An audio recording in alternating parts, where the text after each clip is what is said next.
Hello everyone, my name is Shubham and I have aimed for Junior Research Fellowship CSIR June 2022, and in this channel I'm going to upload some quick revision videos. So starting off, we'll start from a topic from the Applied Biology unit of our syllabus, and the topic is Agarobacterium. So without any further ado, let's get started.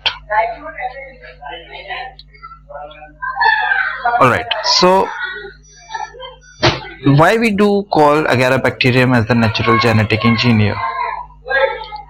First of all, this is a gram-negative bacteria, alright, and we're not going to go into the depths of its classification, but we'll look at it from the perspective of its biotechnical application. So we are using this particular bacteria as a vector. This is a very ideal vector system which can be used in plants especially, and certain other organisms as well. So for this particular bacteria, what happens is, in case of generally, the dicots invite this bacteria, and this invitation process is what we call as the wound response. तो जब ये जख्मी हो जाता है कोई plant, तो उसमें एक स्पेशल केमिकल रिलीज होता है, दैट इज नोन एज एसिटोसिरिंजोन. अब ये जो एसिटोसिरिंजोन है, what this acid is going to do is it's going to invite the bacteria from the near vicinity, and hence the name comes as wound response. The response of the bacteria is when the plant is wounded, this particular bacteria will be invited by the plant because of the release of certain chemical known as acetylsyringone.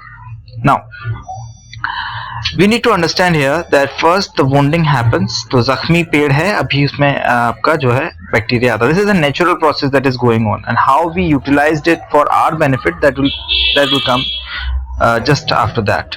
So first the plant is wounded, then this bacteria was invited and it invaded the wound. The bacteria invades the wound, and as it invades the wound, what happens? There is a certain development of outgrowth. Plant में outgrowth develop होगी, एक rapid cell division होगा और एक crown girl formation हो जाएगा. अभी crown girl जैसा एक जख्म बन जाएगा, जो हम कह सकते हैं कि नासूर हो जाएगा. यहाँ पर हेयरी सेल ग्रोथ डेवलप हो जाएगी, और जैसे ही ये हेयरी सेल ग्रोथ डेवलप होना स्टार्ट होगी, तो उसमें क्या है कि हम यहाँ तक हमने देखा कि नेचुरल प्रोसेस है जो हो रही है.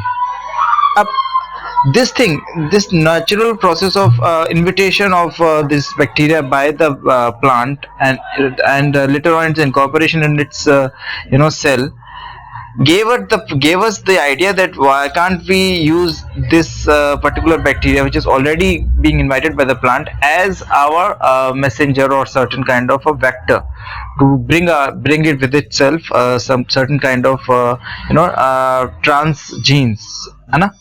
So like any other bacteria, इस बैक्टीरिया का भी अपना एक प्लाज्मिड है. जो हमारा ये जो प्लाज्मिड है जिसमें हम सारी चेंजेस करेंगे, this is a 200 kilobase pair size का इसका प्लाज्मिड है, जिसमें बहुत सारे पार्ट्स हैं. जैसे फॉर एग्जांपल टीडीएनए पार्ट है जो कि ट्रांसफर होता है बेसिकली. वे रीजन है जो कि इसकी विरुलेंस के लिए इम्पोर्टेंट होता है.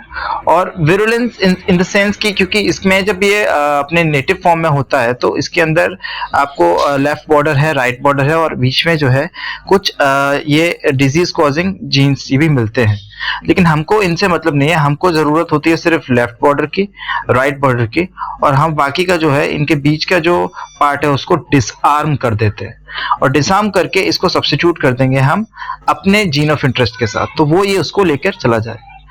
And also this thing is कि जो नेचुरल प्रोसेस हो रही थी उसमें जो हेयरी सेल्स प्रोड्यूस हो रहे हैं, that causing it cancerous growth हो रही है. ओपाइन सिक्रीशन केमिकल बढ़ता है उसमें. तो जितना ज्यादा बैक्टीरिया होगा प्लांट, उतना ज्यादा डेथ होता जाएगा उसका. बट हम इसको रेगुलेट करके अपने फायदे के लिए यूज करेंगे.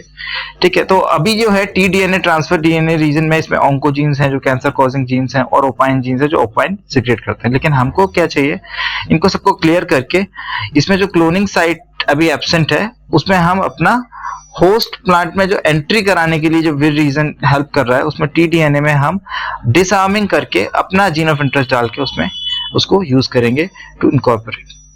अभी तो ये इसका एक्टिवेशन कैसे होगा विर रीजन का, कैसे ये इसको इन्फेक्ट कराने में हेल्प कराएगा, तो इसके लिए रिस्पॉन्सिबल है विरजी डाइमर। अभी इसमें बहुत सारे जो रीजन है, इसके अंदर बहुत सारे एलिमेंट्स हैं इस पर्टिकुलर पूरे जीनोम के। तो सबसे पहले आप एक्टिवेशन करोगे विर ए का। ये जो विर ए है ये फॉस्फोराइलेशन कराए, इसका फॉस्फोराइलेशन होगा तो ये एक्टिवेट होगा। इस विर ए की वजह से फर्दर जो है एक्टिवेशन होगा विर जी का, और विर जी का जैसे एक्टिवेशन होता है तो ये डाइमर फॉर्मेशन कराता है। अब विर जी का जब डाइमर फॉर्मेशन होगा तो just like any other DNA, इसमें भी प्रोमोटर रीजन है, तो यहाँ पर विर ओपेरॉन को ये एक्टिवेट करेगा डाइमर। और इससे क्या होगा, यहाँ पर ये देख सकते हैं लेफ्ट बॉर्डर है, राइट बॉर्डर है, और ये ट्रांसफर डीएनए सेगमेंट है बीच में। अभी ट्रांसफर डीएनए जो है वो जाके इसको जो है सिंपली हम कह सकते हैं कि यहाँ पर हमारे काम का जो जीन है उसको ये डेवलप करवाएगा। ये देखिए ये D2 पार्ट है और यहाँ पर 3 प्राइम एंड निक डेवलप हुआ है। ये डिफरेंट एलिमेंट्स के फंक्शन की वजह से हो रहा है। और जैसे ही ये D2 जो इसके साथ अलग होता जाएगा तो, और इसके साथ हमारा जो जीन ऑफ इंटरेस्ट है उसका जो स्ट्रैंड है वो रेप्लिकेशन के बाद कॉपिंग के साथ बनता जाएगा, न्यू स्ट्रैंड बनता जाएगा। और ये जो न्यू स्ट्रैंड फॉर्मेशन है यही जाके हमारे लिए बाद में ये D2 इसके साथ जुड़ा रहेगा बाद में, और ये फिर बाद में लेटर ऑन इनकॉर्पोरेट होगा। So this is the general basic idea of how this Agarobacterium is known as the natural genetic engineer. अब इम्पोर्टेंट पार्ट जो एग्जाम में पूछा जा सकता है दैट इज के एसेंशियल पार्ट जो है, जैसे फॉर एग्जांपल सबके फंक्शन जिसके डिफरेंट एलिमेंट्स है उसके फंक्शंस पूछे जाते हैं। जैसे फॉर एग्जांपल विर ए जो है, सो व्हाट इज दिस विर ए गोइंग टू डू? दिस विर ए विल एक्चुअली सबसे पहले ये एक्टिवेट करेगा विर जी को, फॉस्फोराइलेशन के लिए रिस्पॉन्सिबल होता है ना। और इसके अलावा विर बी जो है ये कॉन्जुगेशन ट्यूब बनाने में हेल्प करता है बैक्टीरिया के D4 के साथ, तो ये ब्रिज फॉर्मेशन कराएगा। ये D4 है, ये दोनों विर बी और D4 दोनों मिलके कॉन्जुगेट ट्यूब का फॉर्मेशन कराते हैं। विर ई जो है ये सिंगल स्ट्रैंड बाइंडिंग में हेल्प करता है।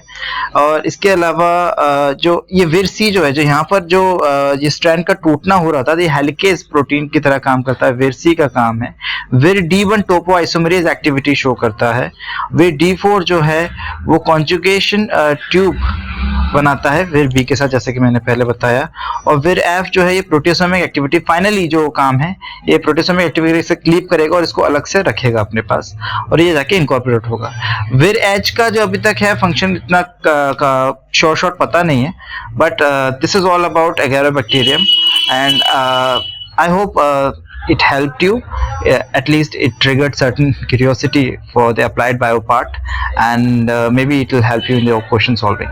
All the best for June 22, and you can subscribe to this channel if you like to follow, if you like to get more updates on these mind maps. I'll be trying to upload at least one mind map a day. Yeah, thank you very much.